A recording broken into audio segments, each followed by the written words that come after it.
এই জুমার দিনের মর্যাদাটা আল্লাহ তাআলা সর্বপ্রথম ইহুদিদের দিতে চেয়েছিলেন। কাদেরকে? ওরা এটা নেয় নাই। ওরা নিজেদের জন্য শনিবারকে ওদের অ্যাসেম্বলি ডে বানিয়েছে। ওরা বলেছে না, আমরা শনিবারে ইবাদত করব। এই দিনটা আল্লাহ তাআলা নাসারাদেরকে দিতে চেয়েছে, তারাও নেয় নাই। তারা রবিবারকে তাদের ইবাদতের দিন হিসেবে চুজ করেছে।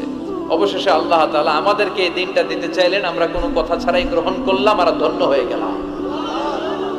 জুমার দিনটা আমাদের দিন, গাদান মানে তারপরের দিন শনিবার হচ্ছে ইহুদিদের জন্য, আর রবিবার হচ্ছে খ্রিস্টানদের জন্য। আর আমাদেরকে জুমার দিন দিয়ে খুশি হয়ে গেলেন কে?